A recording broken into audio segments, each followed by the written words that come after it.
it to maybe claw their way back up.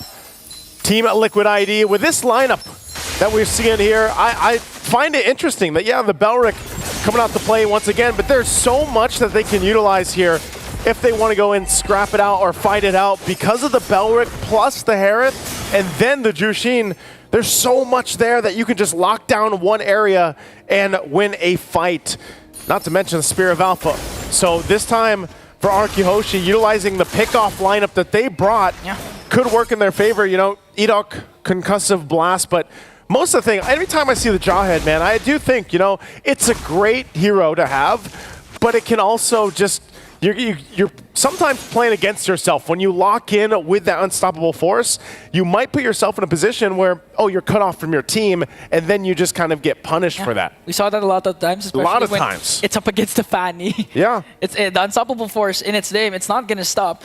And at the same time, you expect Hoshi to be as aggressive as possible in the early game, because again, you don't want to be on the receiving end if you have a Jawhead on your lineup.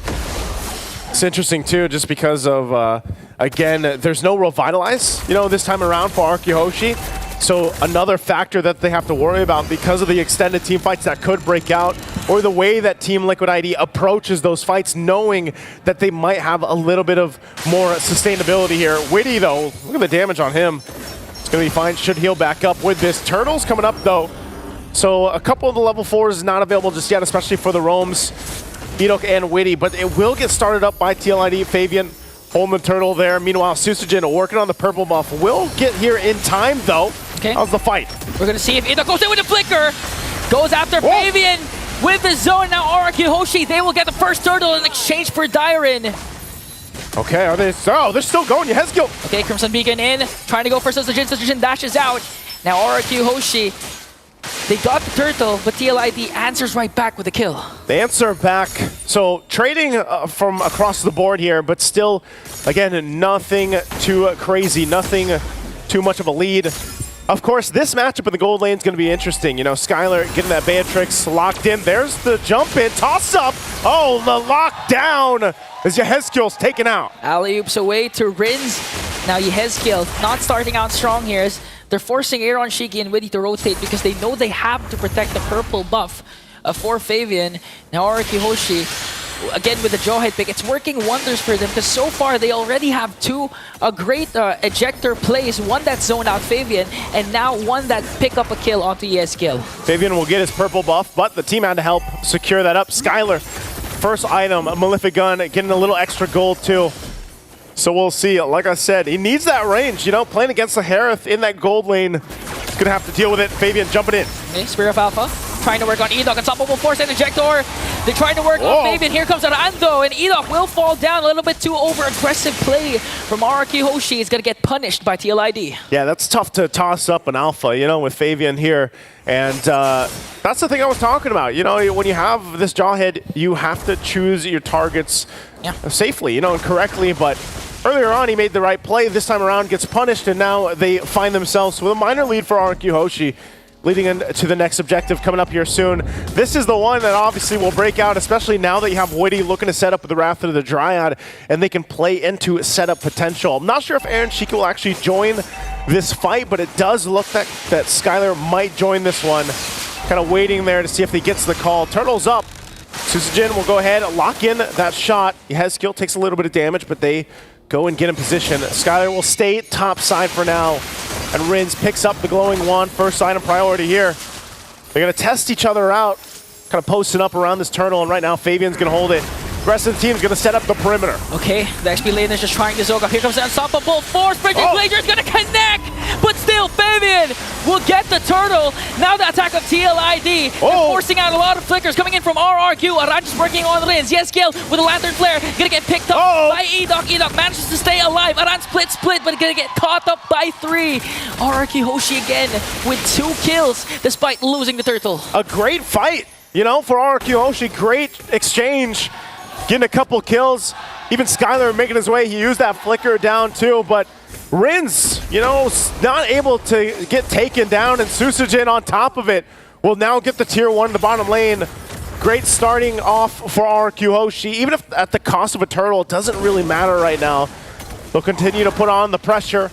And it's up to Team Liquid ID now. Looking, there's the toss again. Another throw, might be the wrong target. Able to cast the Wrath of Dryad, pick up the Frigid Glacier. Witty was able still to escape, and that's someone you don't want to throw, especially if you can't burst him down right away, as Fabian works on Susujin, forcing out the Retribution. Susujin will be able to walk away. Oh, now look at this top side play. Aaron Shiki is going to have to rely on Yehezkiel skill up here. At tier 1, nearly going down. Skylar still might be able to get it. There it is with the cannon minion. Turret down, so now RQ Hoshi with a space advantage on the map. 2 tier 1s down, and this has been a very aggressive Edok. You know, whether or not puts himself in a bad situation, it's enough pressure to keep TLID kind of second-guessing themselves, you know, on their entry points. More big items being picked up. Skylar taking a shot right there. Again, he's only got the Malefic Gun, still working on the BOD. And then even some of the defensive items also coming into play. Dyron got the Thunder Belt. You have, of course, the glowing wand for Rins. And then for Edok, he does have a Radiant Armor, as he's just going to be putting himself in that position. Yeah, the beauty of the lineup of TLID is once Witty is able to cast the Wrath of Dryad in the perfect time and sets up a lot of members of RQ Hoshi, they can just easily burst it down because of the fact that they have Fabian as well as Aaron Shiki, but Edok again, unstoppable force ejector flicker combination, forcing Witty to use the Revitalize, but a little bit too deep there as he will fall down in the hands of TLID. Now the counter attack coming in from RRQ. Rins forced to use the Frigid Glacier. Here comes Aaron Shiki with a Zaman force.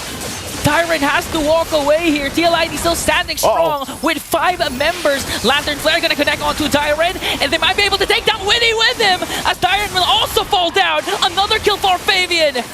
Oh, they're slowed so much. They're not able to get away from the fight the way they want to, but RQ Hoshi again coming out with nearly everything in that fight. Only the cost of Dyron and Edok. Edok jumped in, but that's all he needs to do. If he's enough of a distraction to toss someone to the whims, then that works out. Susujin now taking the purple buff. Now it's Susujin with a lead in this game against Fabian. They get the tier 1, so now all tier 1 turrets down. And even that tier 2 on the bottom side almost pushed in RQ Hoshi with a massive space advantage right now. Yeah, and not to mention a 3.9k gold lead. That was a well-executed play coming in from RQ Hoshi, just Dyron literally being the sandbag, forcing TLID out of position once again. And again, started things off by Edok, the unstoppable force flicker play, paired up with the ejector. That was more than enough to set up RRQ Hoshi for that favorable trade. It's really interesting, the fact that, you know, you think when you see these ultimates and the options available from TLID's lineup, that in those kind of team fights, they should be able to go ahead and win those fights based on their area of effect and the lockdown. But just looking at the itemization, you can see the difference here. Starlium Scythe and Feather of Heaven, not enough, but here's the breakout again. Early split. Dyron casted already the Witty casted the Wrath of Dryad. Here comes the Frigid Glacier counterattack coming in from RRQ. Wow. They're gonna pick up 2. Next man is Aran, and RRQ Hoshi just really wrecking havoc up against the cavalry. Man, right now the kingdom is rallying together. Every single team fight they choose to take, there's no response so far from Team Liquid ID. Yeah. And even Skylar, the fact that he got this Beatrix, look at the shots on Aaron Shiki, keeping him in check right now.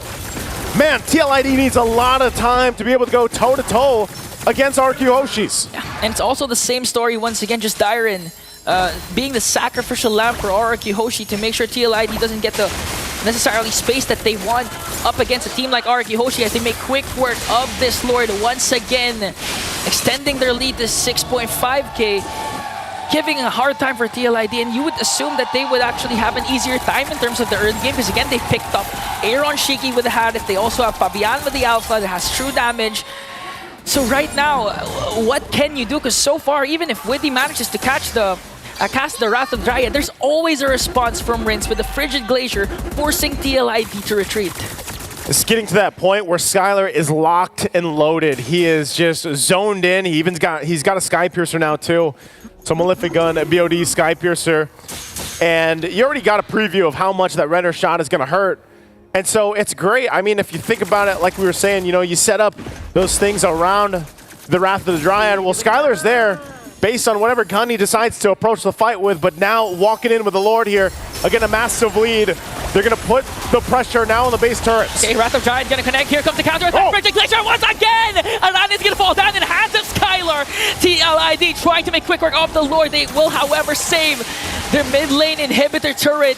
But RRQ, Hoshi, their attack might not be over just yet. Skylar's just going to go ahead and whittle down that mid turret. It does finally fall. Edok threatening them with the unstoppable force. He doesn't have the flicker, but he might still choose to go in. Top turret, next target here from RRQ Hoshi. They might just go ahead and go with a toss-up turret being worked on. Edok now on the front side, clearing out the minion waves, while Skylar works on that, and now Eric Cheeky, whoa, the shot from Skylar! Even with a Salmon Force, misclick, mistargeted, and just got bursted down by the members of the Kingdom. 5-man strong. Minions onto the middle lane. Rin flickers in, and they will be able to extend this series. Yes, Gil is the only one left, and RRQ never backs down, even against the Cavalry. And we're off to another.